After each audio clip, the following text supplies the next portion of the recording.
Marcos Sr. nag-isang may hawak ng Guinness World Record sa pinakamalaking pandarambong sa gobyerno. Alam mo ba, hindi lang pang textbook, pang Guinness World Records pa talaga. Si Ferdinand Marcos Sr. ang opisyal na may titulo ng Greatest Robbery of a Government matapos umano mawalay sa kaban ng bayan ang humigit kumulang 5 hanggang 10 bilyon US dollar mula 1965 hanggang 1986. Mga detalye na dapat alamin. Opisyal na pamagat. Greatest robbery of a government. Halagang nawala. 5 to 10 billion US dollar na pera ng taong bayan. Source.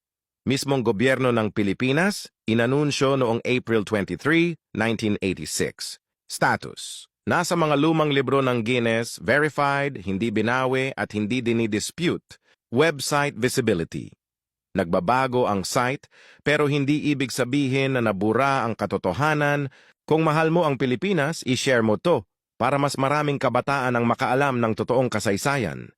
Huwag hayaang malimutan ang mga ganitong record. Tayo mismo ang bantay ng katotohanan.